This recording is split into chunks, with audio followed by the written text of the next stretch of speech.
Oke, assalamualaikum warahmatullahi wabarakatuh. Pada video kali ini kita akan membahas salah satu rencana saya untuk menyusun sebuah playlist terkait administrasi sistem jaringan.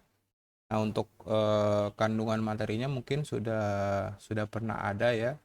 Jadi materinya akan ada atau akan kira-kira akan mirip dengan video-video yang sudah pernah saya upload ya, seperti video ASJ yang saya pernah upload itu mengacu pada kurikulum 2013 ya, Kurtilas. Nah, kali ini saya akan coba kembali menyusun playlist video pembelajaran, video praktik pembelajaran yang fokus ke administrasi sistem jaringan ya, yang mengacu pada kurikulum Merdeka. Yang pertama,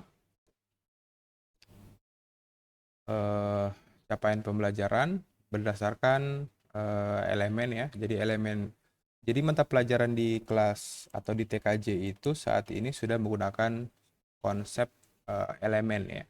Jadi mapel produktifnya itu berdiri sendiri, jadi hanya satu mapel. Nah, di dalam mapel produktif itu akan dibagi ke dalam beberapa elemen ya.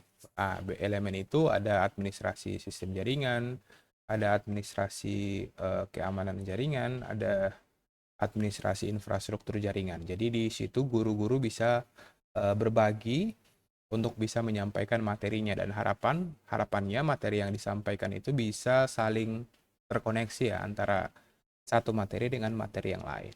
Ya, jadi pada akhir fase F, jadi administrasi sistem jaringan ini berada pada kelas 11 dan kelas 12. Jadi di video playlist ini saya akan membahas untuk kelas 11 dulu ya, di semester ganjil ya. Pada akhir fase F ini peserta didik akan mampu untuk mengkonfigurasi server untuk memenuhi layanan jaringan. Di antaranya mampu untuk menginstalasi sistem operasi berbasis jaringan, menginstalasi servis dan melakukan konfigurasi layanan seperti DHCP server, DNS server, FTP server, file server, dan web server.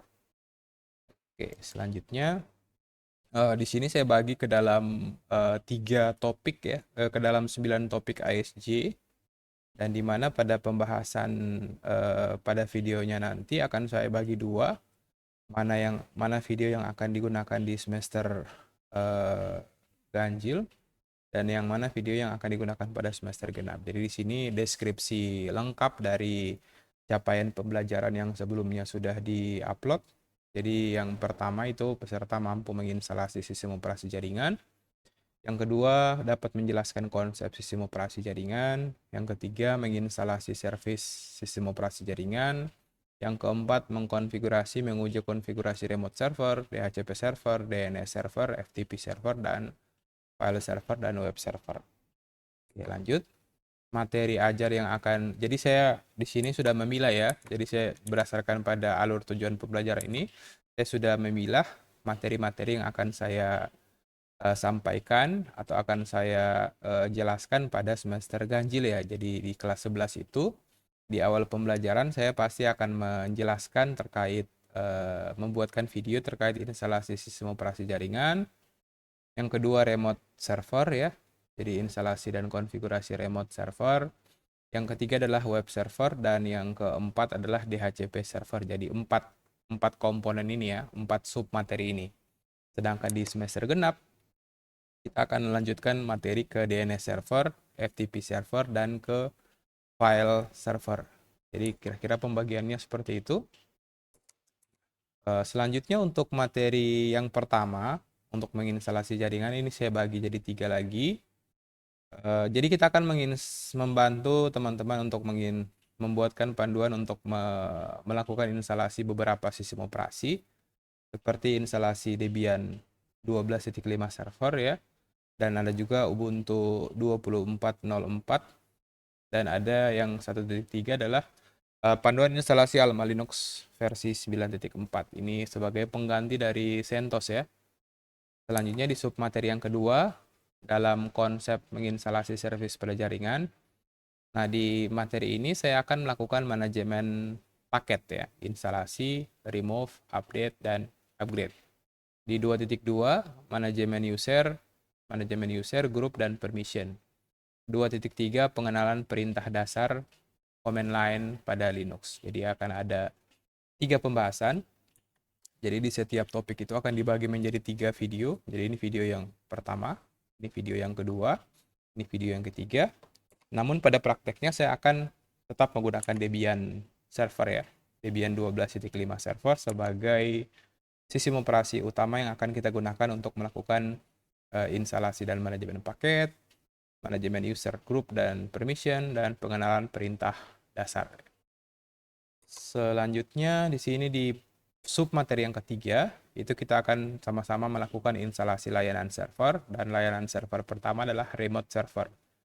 Jadi di 3.1 ini, kita sama-sama akan membuatkan video untuk melakukan instalasi layanan remote server. Selanjutnya, kita akan mengkonfigurasi layanan. Jadi konfigurasi-konfigurasi yang akan kita implementasikan adalah seperti konfigurasi mengganti port dari layanan remote servernya, melakukan perubahan konfigurasi ya, permit root login dan lain sebagainya, allow user, allow group dan lain sebagainya, dan password based authentication ya. Jadi key based authentication yang akan kita coba konfigurasikan, dan setelah kita sudah selesai konfigurasi, semua itu akan diuji coba dan akan dilakukan pengetesan konfigurasi pada 3.3. Jadi mungkin antara konfigurasi dan uji coba ini akan jadi satu video yang panjang. Nantinya akan saya coba bagi 2. Jadi ada part-partnya ya. Ada part-partnya. Jadi pengujiannya akan dilakukan di bagian video yang ketiga. Seperti itu. Oke, di bagian keempat, instalasi layanan web server, konfigurasi layanan web server. Di sini kita akan mengkonfigurasikan layanan web servernya. Kita akan setting virtual host ya. Kita akan setting directory ya, directory konfigurasi pada web server. Ya, bagaimana melakukan HTTP based authentication dan lain sebagainya. Jadi kita akan menemukan bagaimana cara untuk bukan hanya menginstal web server, namun melakukan proses yang namanya konfigurasi pada virtual host. Jadi kita akan buat beberapa virtual host dengan domain yang akan kita tempelkan pada host ya. Dan yang ketiga adalah uji coba dan pengetesan konfigurasi web server. Jadi yang sudah kita konfigurasi, kita akan uji coba sama-sama. Jadi kira-kira durasi video itu akan berada pada 15 menit ya, paling lama itu di masing-masing sub video itu akan ada 15 menit. Selanjutnya melakukan instalasi layanan server DHCP server di 3.1 ya. Sorry, di sini harusnya 5.1 akan ada instalasi layanan DHCP server, layanan konfigurasi, melakukan konfigurasi layanan DHCP server, dan melakukan uji coba dan pengetesan konfigurasi DHCP server. Jadi overall seperti itu ya materi-materi yang akan kita bahas ya. Jadi ini akan jadi pembahasan atau video yang lumayan panjang, dan infrastruktur yang akan kita gunakan dalam praktek kali ini itu saya akan menggunakan VirtualBox atau VMware ya. Kalau infrastruktur yang saya gunakan untuk praktikum itu biasanya menggunakan Proxmox ya. Jadi saya akan coba tanyakan di kolom komentar apakah materi atau pembahasannya apakah kita menggunakan VirtualBox atau seperti apa. Oke, sekian video kali ini. Semoga informasi yang saya sampaikan bermanfaat. Mohon maaf atas segala kekurangan. Wassalamualaikum warahmatullahi wabarakatuh.